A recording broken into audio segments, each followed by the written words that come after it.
All right, hang on to your terrible towels because we've got some massive news coming out of the black and gold.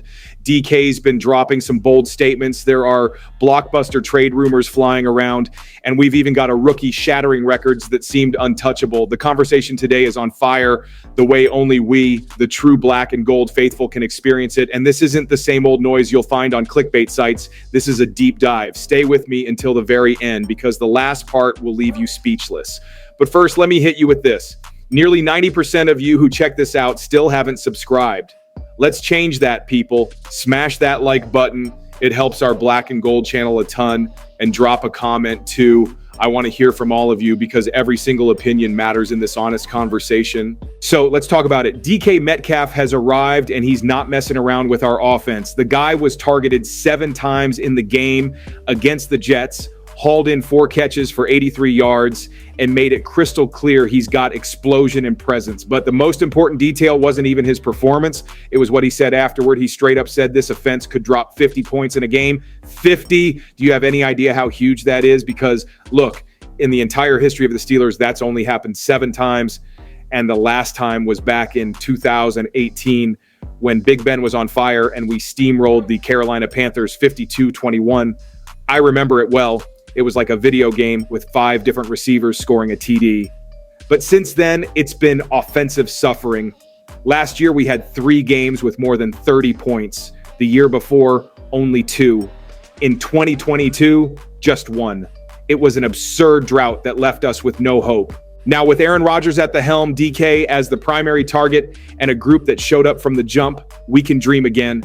We put up 34 points right out of the gate, and there's still room to fix mistakes. And that's what DK was emphasizing. We played well, but we still have a lot to improve. The guy feels like this can be historic. And as a true fan, I feel it too. To be honest with ourselves, it's even a little nerve-wracking. Because if this offense really gets going, the defense won't have to carry the whole load. We'll get back to that balance that made the Steelers feared. Even the women who follow the team are messaging me demanding a more dynamic offense because we're all tired of winning games 17-10, right?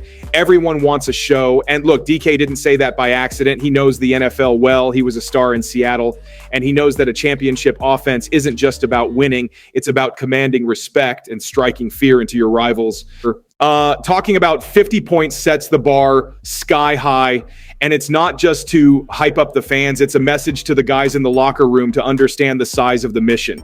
Now, of course, we can't expect it to happen every week. The league is tough. Defense is steady, and we have to prove it. But just for a player of DK's caliber to say that, it shows a confidence and ambition we haven't seen around here in a long time. So I'll ask you, do you think this offense can really hit that historic ceiling? Comment below if you believe in DK's bold talk or if you think it's just early season hype. And hold on tight because the next piece of news smells like an even bigger bombshell. All right, now hold on to your hats because this conversation just got serious. They're saying the Steelers might go after Tyreek Hill. Yes, the cheetah, the fastest guy in the league, the one who shreds defenses in seconds. The information came out on Bleacher Report, and the detail that sent everyone into a frenzy was the price. They're saying it could happen for a 4th or 5th round pick. My man, that's basically a Black Friday deal in the NFL. For context, Tyreek is still considered one of the best wide receivers in the game. The guy had over 1,700 yards in 2023, scored 13 touchdowns, and left every secondary dizzy. He didn't break 1,000 yards last year, but he still commands respect. And just imagine him lined up on the other side of DK Metcalf. Dude, that would be a video game offense. Rodgers would have 2 elite weapons, and honestly, defenses would lose sleep. But as always, there's a complicated side. Tyreek isn't all sunshine and rainbows off the field. There's a new NFL investigation going on because of a serious accusation from his wife. And we all know how the league works. Depending on the outcome, there could be a suspension. There could be negative locker room noise. The question for the fans is it worth bringing in the whole package? Because he's got talent to spare, but the off-field stuff could be a ticking time bomb. And look, this talk of the Steelers being all in isn't made up. Ever since Rodgers arrived, the front office has been showing they're willing to take risks. They've already brought in DK, reinforced key positions, and now they're being linked to every star that comes up in a rumor.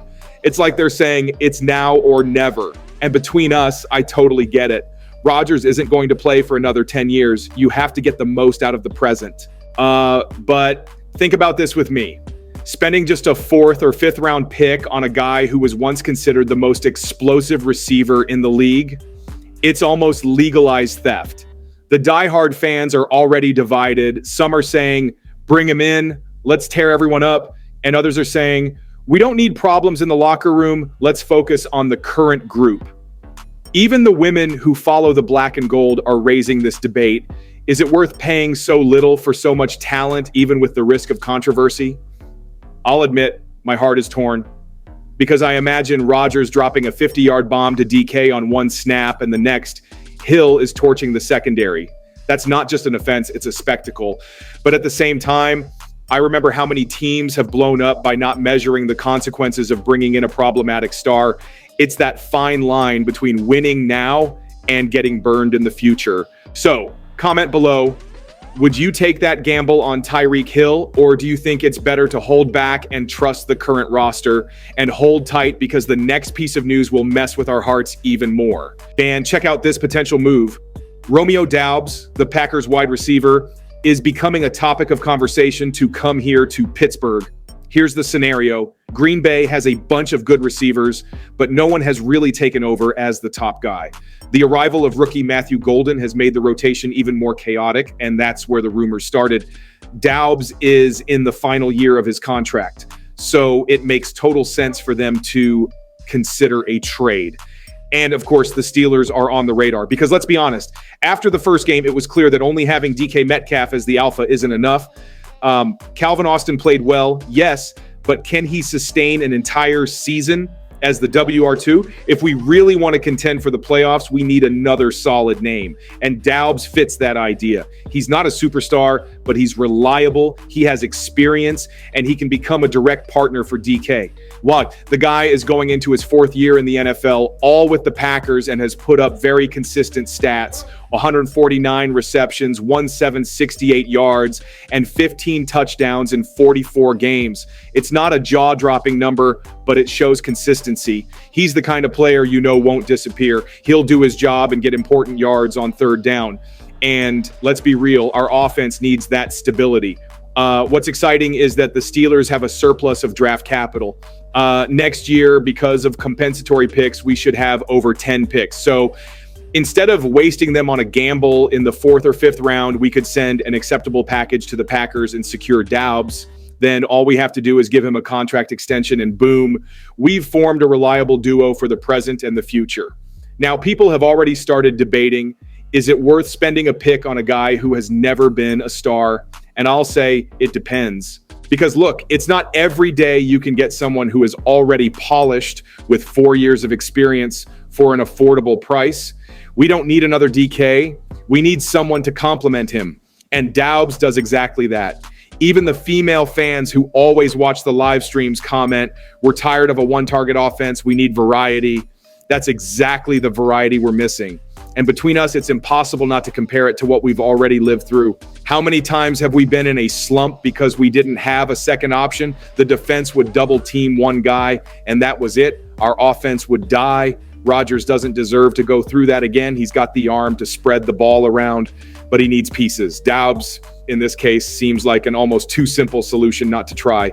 So I'll ask you, will the front office really make a move and bring this guy in? Or will they bet on Calvin Austin carrying the load? Leave your opinion below because this conversation is going to go on for a while. And hold on tight because the next piece of news is going to hit the hearts of the fans in a different way. And now pay attention because this one smells like a bright future.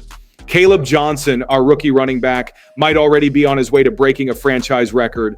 And I'm not exaggerating, the kid debuted against the Jets as the primary returner and put up 132 yards on 5 returns, an average of 26.4 per attempt, including a 29-yard long run. In a debut, he's already left everyone with their jaws on the floor. The craziest detail is that he can absolutely break the historical mark of Stephen Logan, who became a fan favorite in 2009 by getting 1,466 yards on returns. To give you some context, Logan became a cult hero in Pittsburgh just for his special teams explosion. He didn't score a touchdown, but he always gave the offense great field position. And now suddenly we look at Caleb and think, will this kid surpass that feat in his very first year? Of course, the road is long. He would need 56 returns at that same average to break the record. But look, the NFL now has 17 games. That increases his chances. And if the defense keeps giving up so many return opportunities, as happened in the first game, Caleb will accumulate stats without even realizing it. And let's be honest, it's been a long time since we were this excited about special teams. It was always that forgotten unit, only remembered when something went wrong. Not anymore. Now we look onto the field and expect something big every time Caleb gets the ball. Even the women who follow the black and gold are already commenting, this kid has rocket legs. They have to let him shine. And that's exactly the feeling of having a hidden weapon that can change a game. Because think with me, you start the drive at midfield because of an explosive return. That takes pressure off Rodgers, helps DK, helps the running game. It completely changes the strategy. It's not just pretty stats, it's a real impact on every single drive. And that kind of detail, a true fan knows, can decide a playoff game. Now, of course, we can't put everything on the kid's shoulders. He still has to earn a spot as a rotational running back. He's still learning the playbook, and he needs to stay consistent. But for a first game to already have fans debating a record, that's a sign of good things. The excitement is natural, and it's part of this moment of renewal the Steelers are living. So tell me, do you think Caleb Johnson will be able to break Logan's record, or is it just a flash-in-the-pan debut? Comment below, because this debate is going to get heated. And hold on tight, because now comes the conclusion that will bring all of this together into a single vision of the Black and Gold's current moment. You know what gets me, Black and Gold family? It's that all of this news, each one hotter than the last, shows that the Steelers are starting to be a problem again.